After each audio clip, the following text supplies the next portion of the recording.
Hello everybody, welcome to my channel Chapter Chat and my name is Pushpanjali. So today let's start a beautiful poem, The Tiger and the Deer by Sri Aurobindo. Sri Aurobindo is a very famous poet, Indian philosopher and a spiritual guide to many people around the world. Many people follow him and admire his thoughts and his path. So he was born on 15th August 1872 and he died on 5th December 1950. So let's start the poem. The Tiger and the Deer by Sri Aurobindo. Brilliantly slouching, what crept through the green heart of the forest? So here, brilliant, slouching, what crept through the green heart of the forest? So green heart of the forest. What is the meaning of green heart here? So listen, heart, forest का तो कोई heart नहीं होता है, पर यहाँ पे poet ने हार्ट क्यों बोला है? हार्ट यहाँ पे वो पर्सोनिफाई कर रहे हैं हार्ट को, and he is telling green heart of the forest means the centre of the forest. जो सेंटर ऑफ द फॉरेस्ट है उसको यहाँ पे ग्रीन हार्ट बोला गया है. Gleaming eyes and mighty chest and soft soundless paws of grandeur and murder. So gleaming eyes और ये mighty chest ये किसको रेफर करता है? ये रेफर कर रहे हैं टाइगर को. The tiger has gleaming eyes. Tiger की जो आइज़ होती हैं वो चमकती हैं, वो शाइन करती हैं, और उसका चेस्ट mighty chest है because he is brave, he is fierce. वो किसी को नहीं मानता, वो किसी की बात नहीं सुनता. Tiger is itself the king of the forest. Soft soundless paws क्यों बोला गया है? क्योंकि टाइगर जब चलता है वो इतना धीमे धीमे चलता है, इतना बिना साउंड किए कि वो चलने से वो कोई भी साउंड नहीं आता है. किसी को भी भनक तक नहीं लगती कि टाइगर आ रहा है. वो धीरे धीरे, इतने धीरे से चलता है और अपना जो प्रे है, जो उसका शिकार है, उसको पकड़ लेता है. Of grandeur and murder means जो वो मर्डर इन द सेंस वो किसी को मर्डर करने यहाँ रेफर किया गया है. मर्डर मतलब वो जो उसका जिसको वो खाने के लिए मारने जाता है, तो वो एक तरफ से मर्डर ही हुआ. He wants to satisfy his hunger, that is why he is killing the other animals. The wind slipped through the leaves as if afraid lest its voice and the voice of its steps perturb the pitiless पेंडर.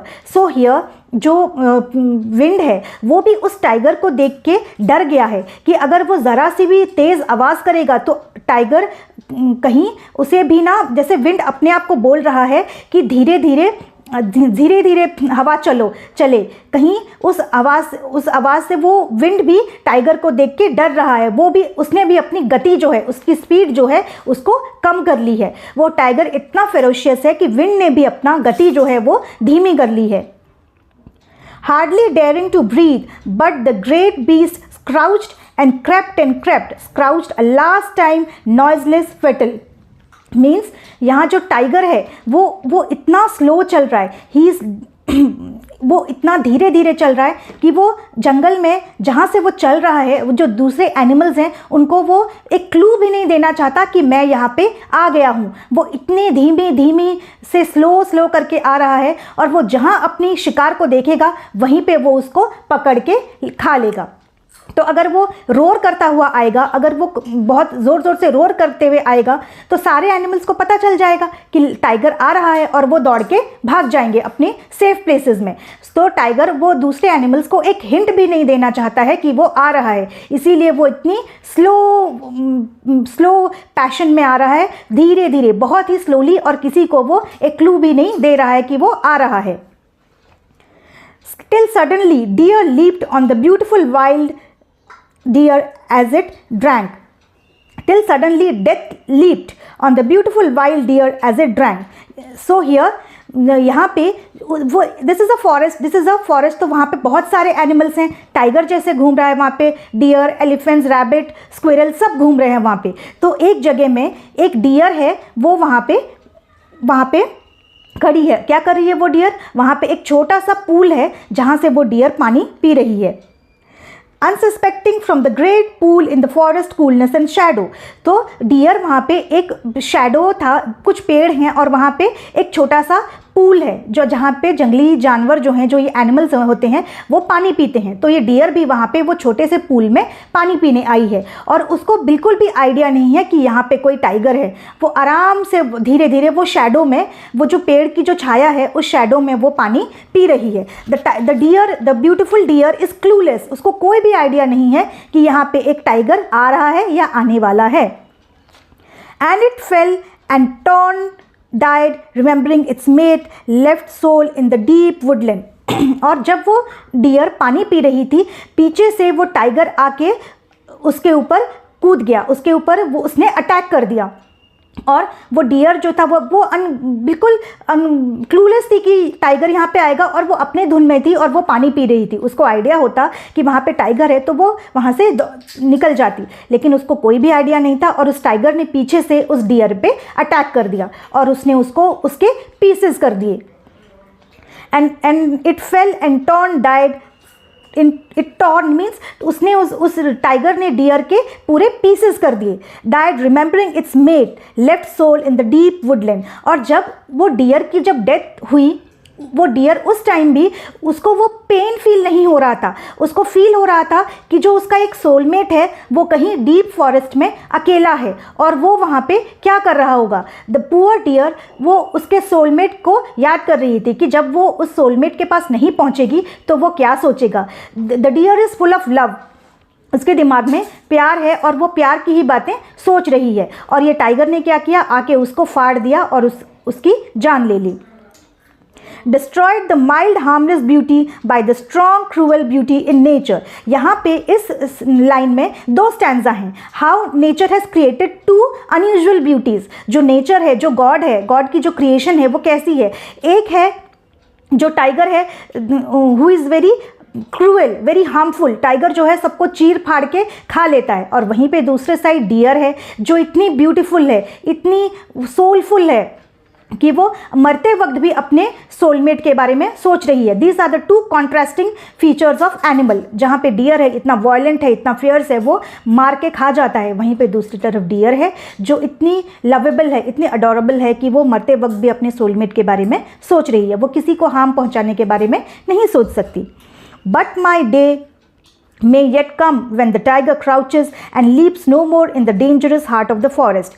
तो यहाँ पे the poet is trying to tell कि hope ऐसा एक दिन आए, may one day come when the tiger is no longer in this earth। means जो ये टाइगर है, जो इसकी क्राउचिंग है, इसकी जो ये जैसे खूंखार है और जो जैसे ये दूसरे एनिमल्स को ये चीर फाड़ देता है, मे वन डे कम जब जंगल के जो बाकी सारे जो एनिमल्स हैं वो शांति से रह पाएँ और बिना डरे जंगल में घूम पाए। वो डरते किस लिए हैं? टाइगर के वजह से कि टाइगर उनको कहीं अटैक ना कर दे। तो काश इन एनिमल्स के लिए भी ऐसा एक दिन आए जब वो बिना डरे जंगल में फ्रीली घूम पाएँ, जहाँ उनको डर ना हो कि कोई उनको मारने वाला है।